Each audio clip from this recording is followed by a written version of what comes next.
자, 이 멋진 트리오가 탄생된 것 같습니다.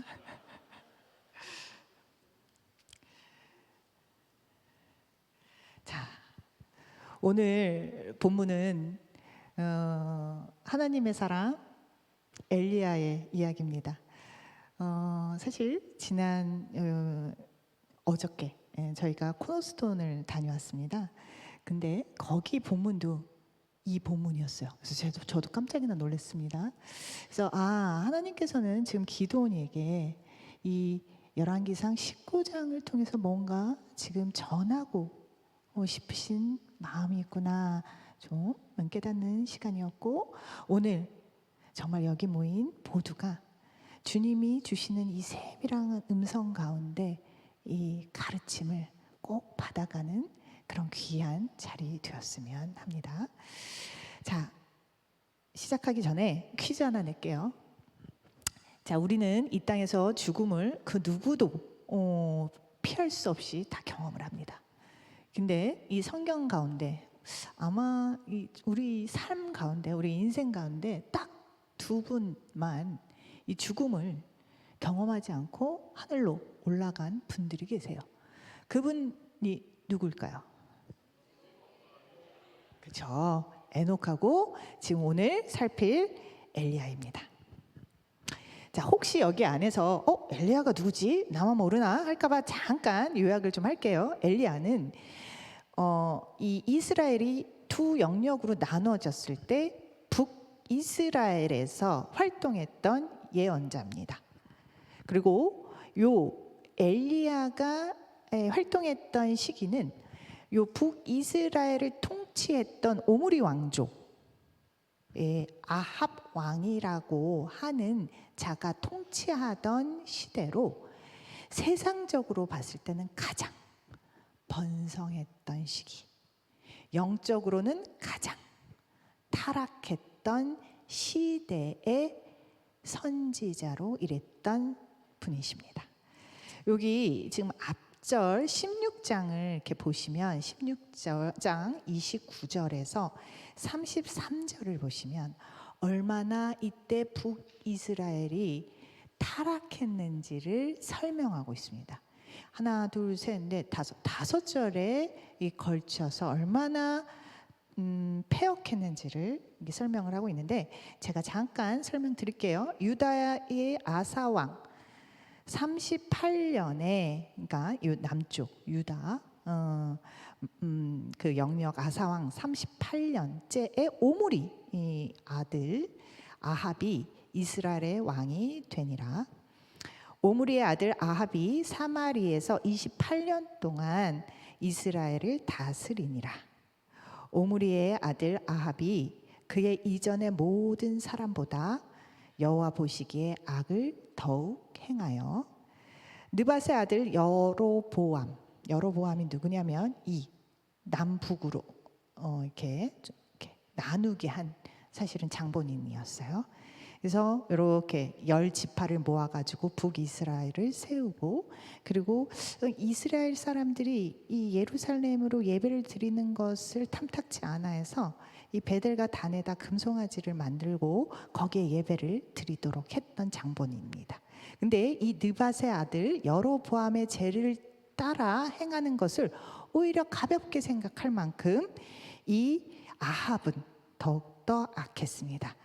그는 시돈 사람의 왕 엣바알의 딸 이세벨, 우상이 창궐했던 바알을 믿던 그 이방 땅의 딸인 이세벨과를 아내로 삼고 가서 바알을 섬겨 예배하고 사마리아 건축 간 바알의 신전 안에 바알을 위해서 제단을 쌓고 또 아세라상을 만들었으니 그는 그 이전에 이스라엘의 어느 왕보다 심히 이스라엘 하나님 여호와를 노하게 하셨더라 라고 얘기할 만큼 너무나 폐역하고 폐역해서 하나님께서 정말 심히 노하셨다 이야기를 합니다.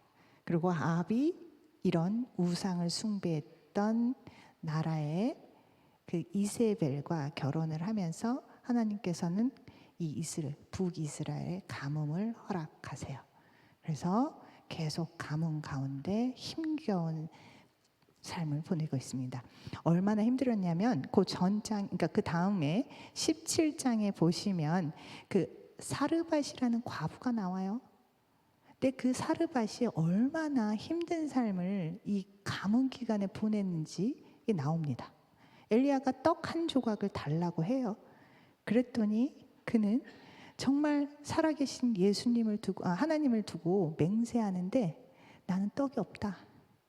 그리고 통에 가루 한 움큼과 이게 병에 기름 조금 뿐인데 이거 드리고 나랑 아들이랑 죽을란다 할 만큼 그렇게 궁핍한 가뭄의 시간을 보내고 있었습니다.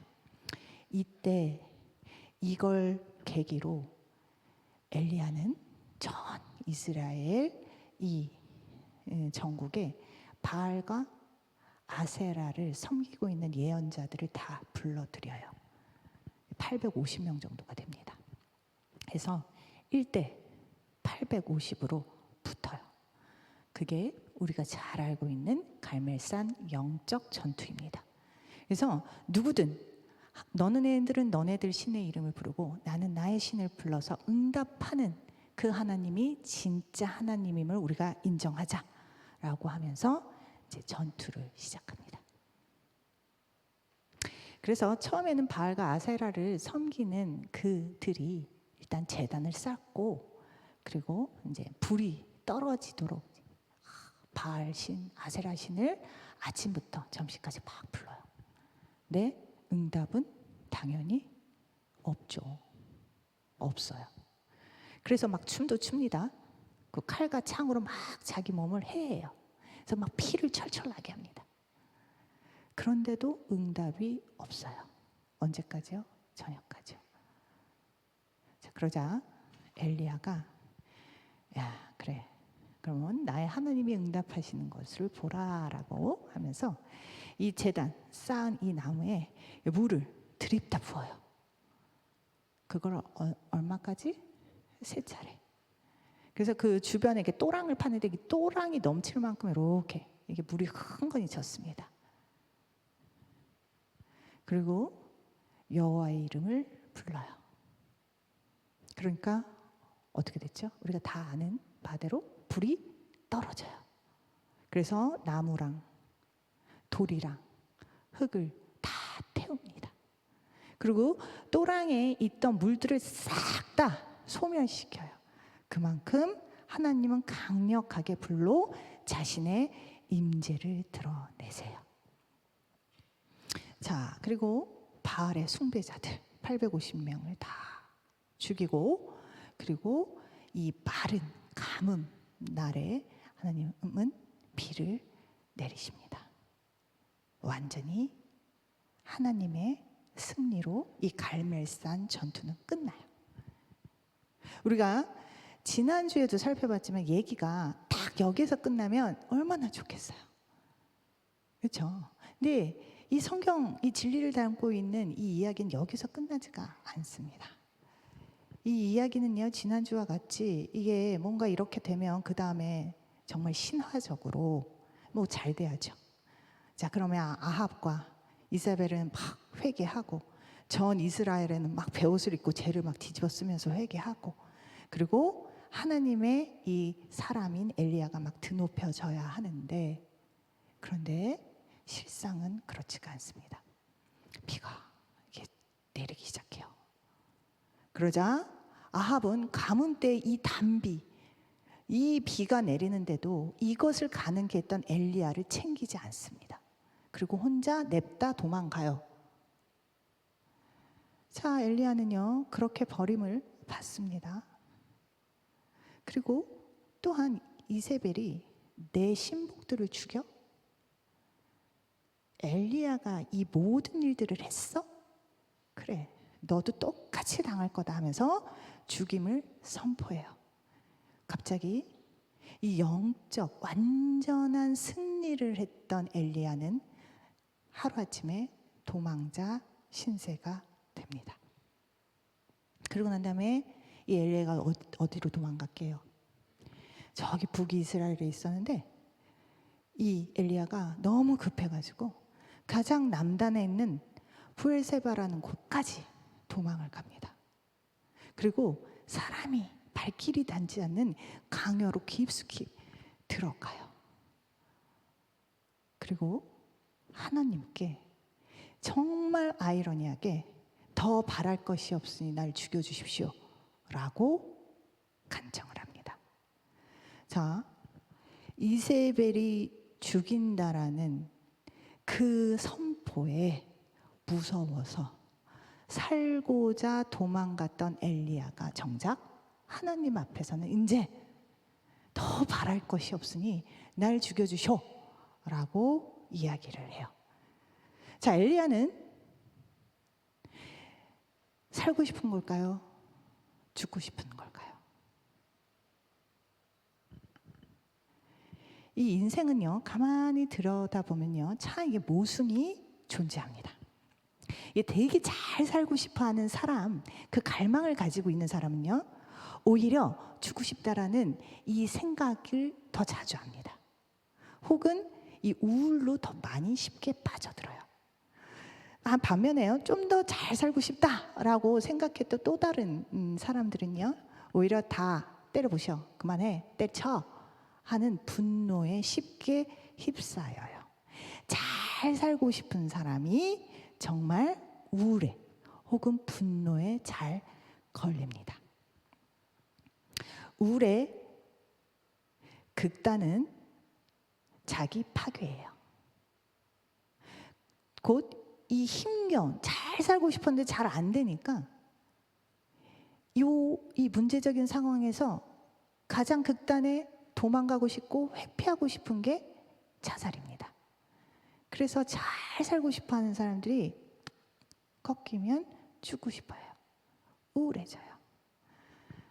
자, 이 분노도 잘 살고 싶어 하는 사람이요, 잘 못 살게 되면요, 극단의 방향으로 가게 되는데 그게 뭐냐? 파괴하는 거예요. 때려치는 거예요. 망가뜨리는 거예요. 그게 결국은 살인입니다. 그래서 자살과 이 살인은요, 그 뿌리가 같아요. 그래서 누군가가 우울하다, 죽고 싶어, 야, 소망 없어, 다 때리쳐, 이거 아무것도 아니야, 그냥 막 살아, 너무 화나 하는 사람 잘 들으십시오. 그들은요, 정말 죽고 싶다는 얘기가 아니라 정말 살고 싶다, 정말 이 땅에서 정말 한번 잘 살아보고 싶다는 갈망이 아주 누구보다도 강한 사람이다. 그렇게 들으면 아마 틀리지 않으실 겁니다. 여기에 우울해서 혹시 죽음을 생각하시는 분들 계십니까? 인생에는 소망이 없어. 기대하는 바도 없어. 재미도 없어. 그거 밑에 내 진정한 마음은요, 정말 기쁨을, 정말 좋은 삶을 살고 싶어하는 그 강한 갈망이 있습니다. 분노도 마찬가지예요. 엘리야도 잘 살고 싶었습니다. 세상적으로 혹은 개인의 유익을 위해서 그렇게 잘 살고 싶은 저차원적인 수준에 잘 살고 싶은 것이 아니었어요. 엘리야는요, 하나님 앞에서요, 자신보다 더 사랑하는 이스라엘 민족이 정말 주님 앞에서 잘 살기를 원했습니다. 너무나 바랬어요. 그래서 하나님의 말씀을 대언하는 그런 예언자로 인생을 바칩니다. 인생을 드려요. 엘리야는 갈멜산에서 하나님의 그 불의 능력을 보았습니다.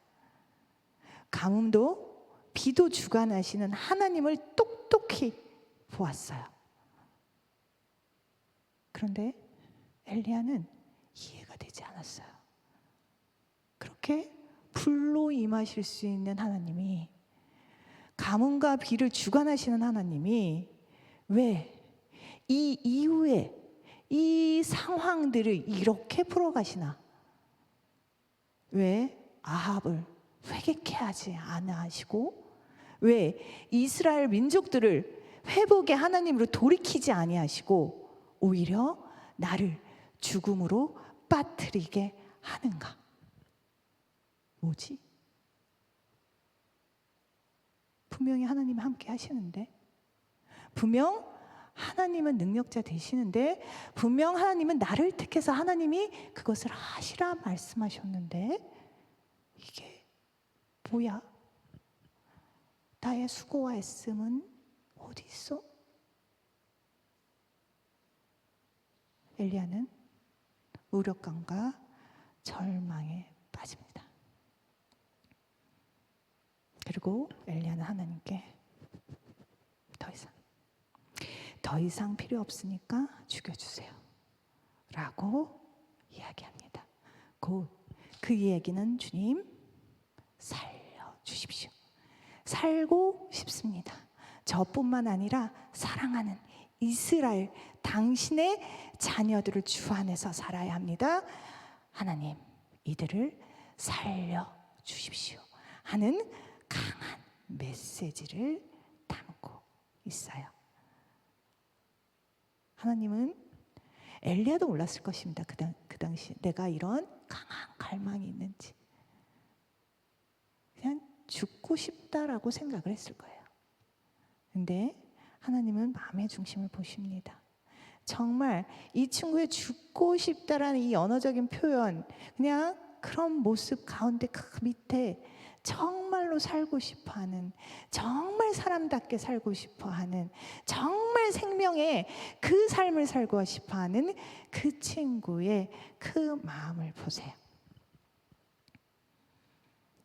그래서 하나님은요, 밀쳐내고 죽여주세요 하는 사람의 엘리야의 말을 고지곳대로 듣지 않으세요. 그리고 하나님께서는 천사를 시켜서 엘리야를 먼저 먹이시고 재우십니다. 그리고 7절에서 보면 네가 갈 길을 다 가지 못할까 염려하는 마음도 비치세요. 자, 엘리야는요, 오늘 이제 본문입니다. 8절에서 읽었던 것처럼 이제 좀 몸이 회복이 되고 나니까요, 이에 일어나 먹고 마시고 그 하나님이 주신 그 음식물의 힘을 의지하여서 40주 40야를 가서 하나님의 산 호렙에 이르게 됩니다. 학자마다 다 달라요. 브엘사바 그 광야랑 이 호렙산의 거리가 어떻게 되느냐. 학자마다 거리는 다 다른데요, 하여간 어른의 걸음으로 많이 잡아도 10일 정도 걸리는 거리라고 합니다. 근데 이 엘리야는 40일 주야로 걸렸어요. 왜 그랬을까? 전 잘 모르겠습니다. 학자도 잘 모르겠죠. 근데 아마 이 금식을 여러 가지 영양소가 여전히 기력이 떨어지기 때문에 좀 힘들었을까? 아니면 여기에 가는 데 있어서 여러 가지 마음에 해결되지 않는 부분들이 있어서 좀 저항했나? 여튼 이 친구는 하나님의 산이라는 호렙에 40주 40야를 걸려서 갑니다. 그 마음이 어떻든, 그 상태가 어떻든 하나님의 산 호렙에 평소 장정의 걸음으로 가는 그 4배의 시간을 걸려서 갑니다. 그리고 그 산에 이릅니다. 그곳 굴에 들어가 거기서 머뭅니다. 그랬더니 하나님의 말씀이 그에게 임해요. 그리고 엘리야야, 내가 어찌하여 여기 있느냐? 라고 물으십니다. 엘리야야, 너가 어찌 여기 있느냐? 이 물음은요, 13절 굴의 어기에서도, 그 앞에서도 다시 반복이 돼요. 자, 이게 이 11절 보면 여호와께서 이르시되 엘리야한테 여호와 산 앞에 산에 서라라고 얘기를 해요.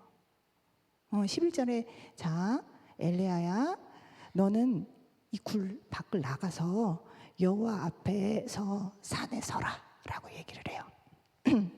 그리고 13절에 엘리야가 듣고 겉옷에 얼굴을 가리고요, 나가서 굴 어귀에 서요. 그랬는데 하나님께서 엘리야야, 너가 어찌하여 여기 서 있니? 라고 얘기를 해요.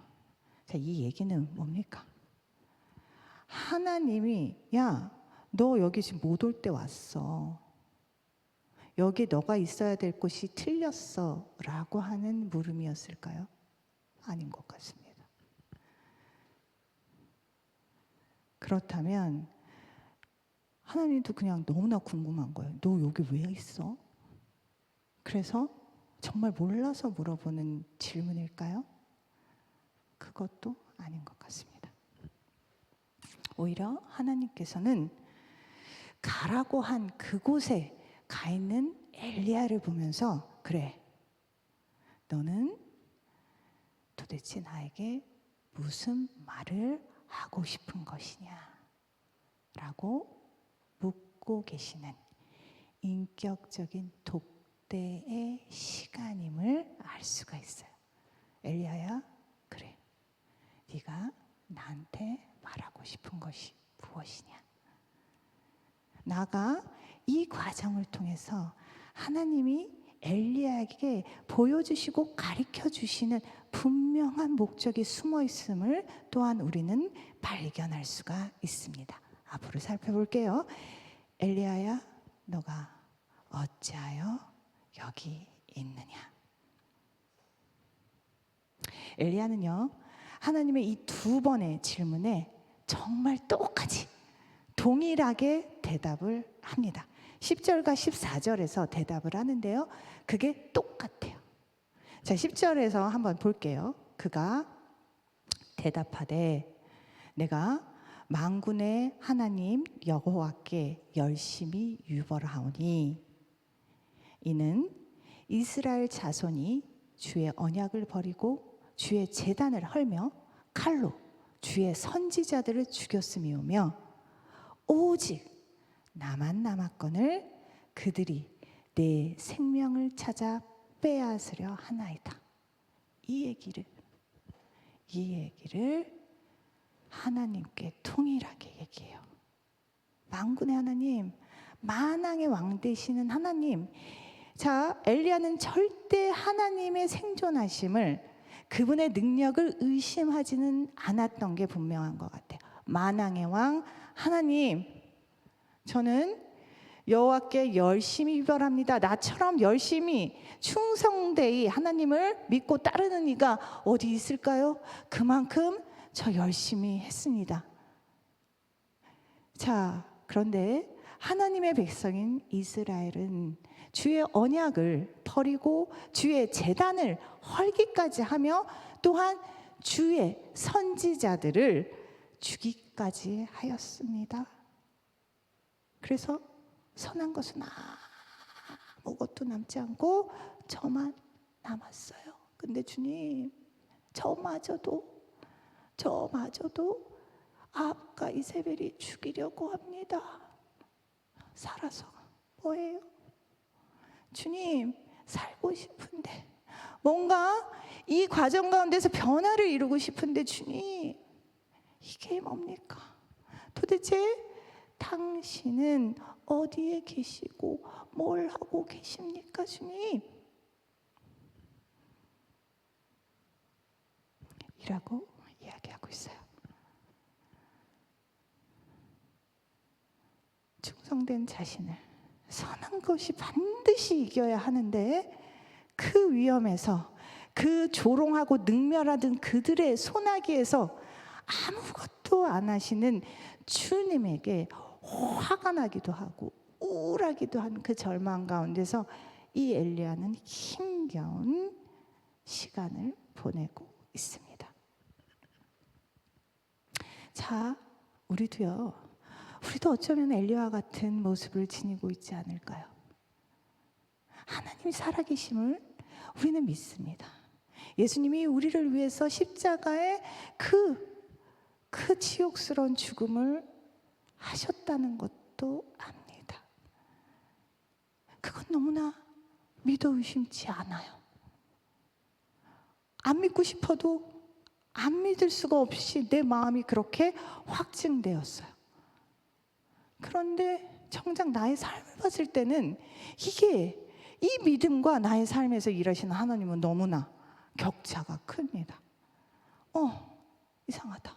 나의 이 상황 가운데서 하나님은 주님의 자녀를 왜 이렇게 내버려 두시지? 왜 세상의 자녀와 비교했을 때 주님의 영광을 내 삶 속에서 보여주시지 않으시지? 왜 드러내시지 않으시지? 내가 이렇게 수고하고 애쓰고 정말 주의 일을 하는데 주님 왜 상황이 나아지지 않습니까? 와 같은 엘리야의 이 탄원을 하는 사람이 있는가 하면 한편으로는 그것 자체를 믿을 수가 없어서 내 삶에서 일하는 하나님이 있을 리가 없다 생각해서 하나님, 내 창조주 하나님, 내 구원의 하나님, 심판주의 하나님 고백은 하면서도 내 삶이 주 안에서 밍숭맹숭 결국 절박한 사람들 가운데서는 주 앞으로 달려가기보다는 유튜브를 보고 회사의 선배들과 술을 마시면서 그들의 조언에 경청하고 혹은 신문들을 보면서 이건 이렇게 해야 되는 게 아닐까 저렇게 해야 되는가 계속 내 안에 지식과 경험들 가운데서 바라보고 있는 것은 아닐까요?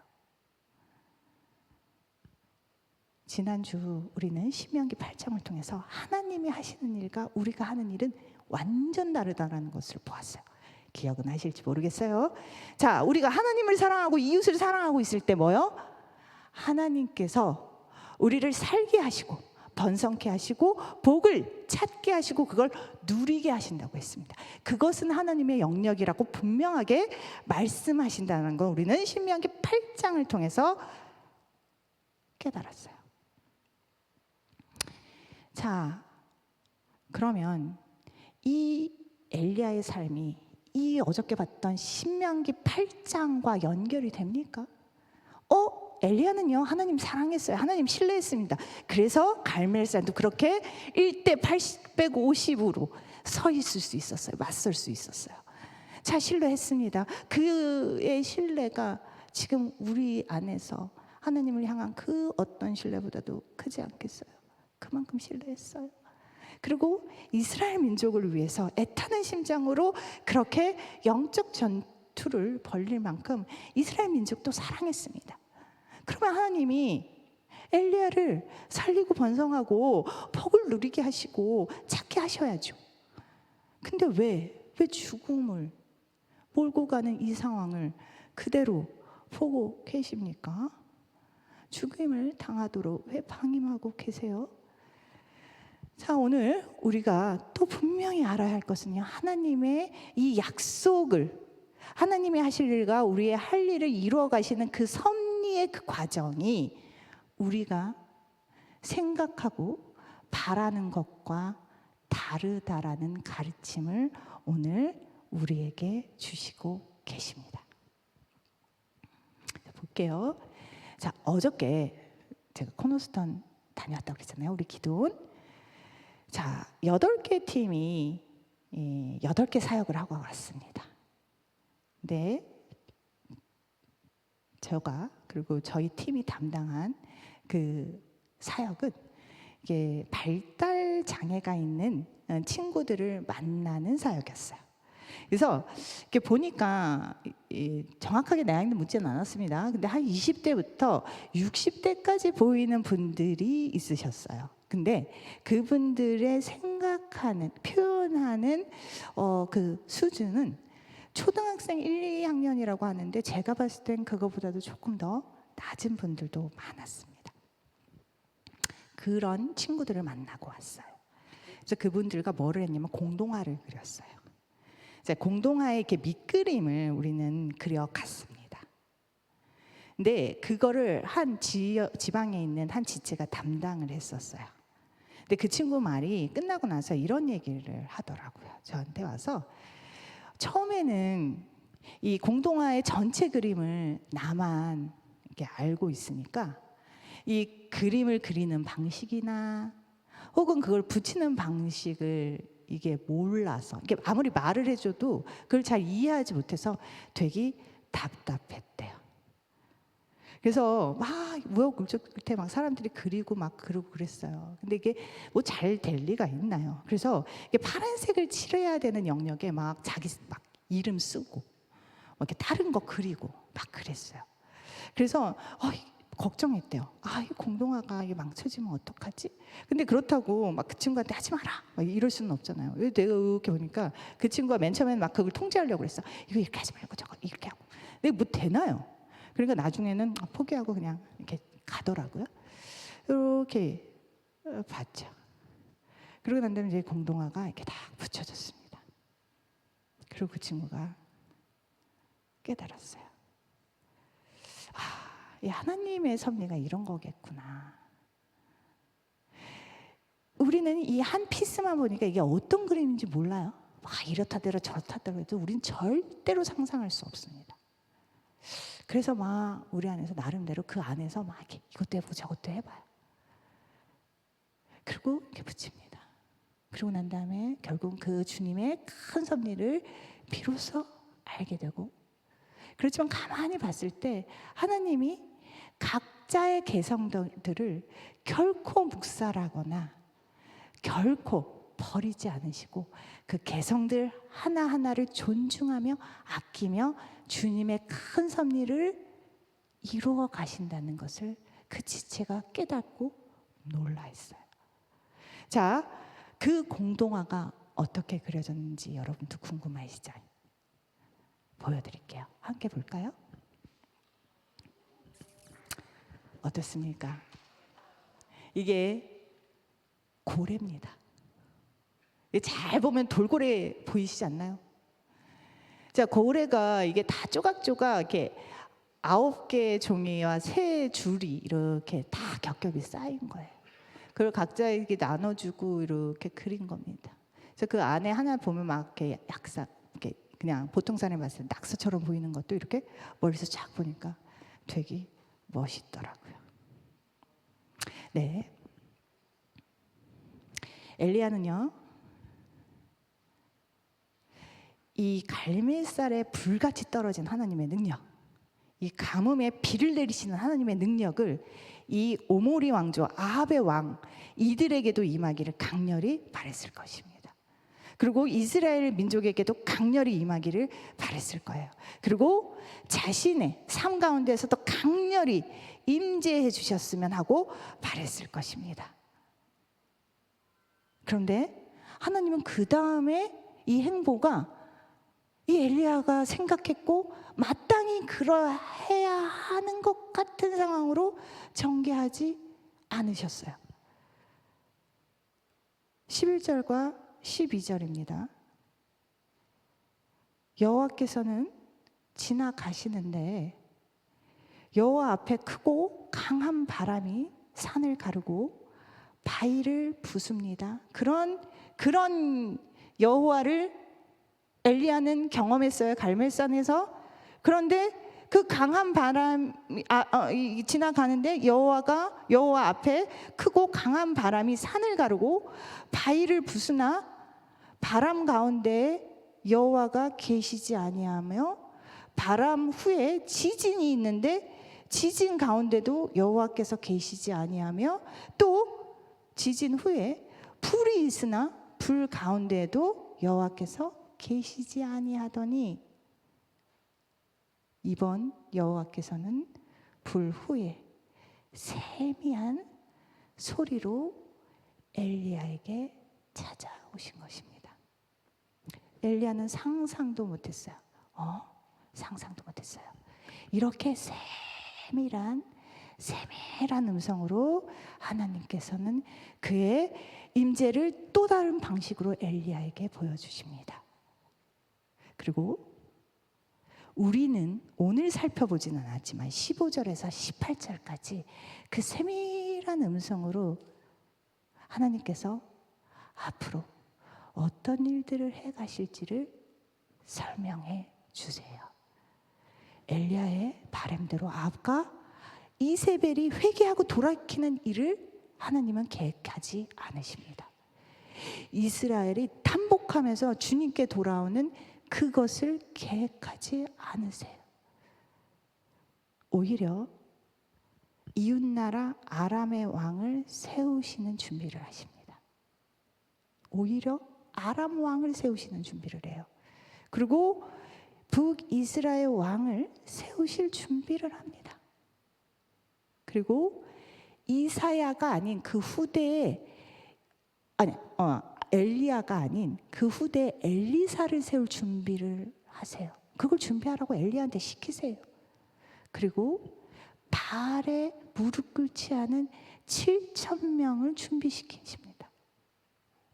하나님은요, 당장 오므리 왕조를 붕괴시키는데 뜻을 두지 않으셨어요. 오히려 차세대를 준비하는, 다음 세대를 준비하며 하나님의 나라를 확장시켜 가는 데에 집중하십니다. 엘리야는요, 자신의 생각, 자신에게 그럼직한 생각 너머의 하나님의 계획을 깨닫게 돼요.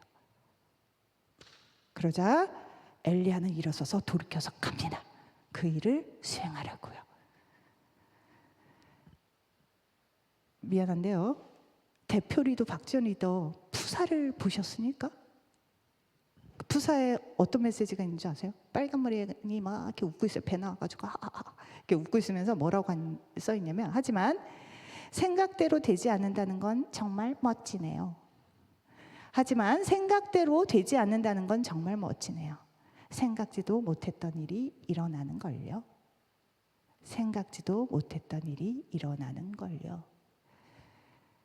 고린도전서 1장 25절. 하나님의 어리석음은 사람보다 지혜롭고 하나님의 약하심이 사람보다 강하십니다. 아무리 인간의 지혜로, 인간의 경험으로 우리는 하나님의 섭리를 결코 추측하고 예측할 수가 없어요. 하나님은 어나더 레벨의 완전히 다르신 분이시고 그 풍성하고 원대하고 광활한 그 섭리를 우리 이 한 피스를 가지고 사는 우리들은 결코 이해할 수가 없습니다. 그런데 하나님은요, 그 한 피스를 가지고 으르렁거리고 있는 엘리야를 결코 내치지 않으셨어요. 엘리야야, 너는 어찌 여기 있느냐 하시며 주님은 그의 그 힘겨움을 들으시고 위로하시며 결국에는 하나님의 비전을 그의 마음에 담는 시간들을 허락하십니다. 자, 엘리야도요, 하나님은 그 일을 신실하게 해 가시는데 엘리야도 자신의 본분을 잊지 않았어요. 도망을 가더라도 하나님의 삶 호렙으로 도망을 갑니다. 그리고 그 굴억에 서라고 하니 나와서 결국은 섭니다. 그리고 하나님이 엘리야야 어찌 네가 여기 있느냐 얘기할 때 그 앞에 서서 자신의 이야기들을 펼쳐 갑니다. 사랑하는 기도원, 우리 지체 여러분, 우리 삶 절대 녹록지 않아요. 힘들어요. 일이 좀 괜찮을까 싶어 하면 이 가족이 또 어려움을 겪습니다. 가족이 조금 또 실만하면 또 이 건강이, 또 내 건강이 또 힘들게 해요. 또 건강이 좀 지나간다 싶으면 재정 문제, 관계 문제, 또 직장 문제, 쉽지 않은 시간들을 갖고 살고 있습니다. 낙담과 분노와 우울이 계속적으로 휘몰아쳐요. 우리 인생 가운데서는 너무나 잘 살고 싶은데, 정말 주 안에서 잘 살고 싶은데 그게 잘 되지 않아서 주님 속히 오시옵소서 마라나타를 사실은 도피의 순환으로 부르기도 합니다. 자, 이 가운데, 이 삶의 어려운 가운데 여러분은 어디에 서 계세요? 그래도 주 앞에서 이 풀리지 않는 내 중심의 해석 가운데서도 주님 붙들고 씨름하면서 주님 하고 주님께 토해내고 계십니까?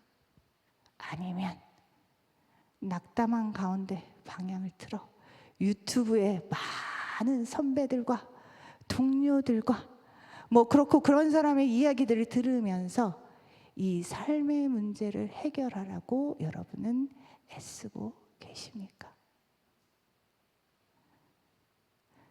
여러분은 어찌 네가 거기 있느냐라는 이 독대의 온전한 인격의 시간을 우리 기도원 지체들이 일주일 가운데 가지시기를 바랍니다.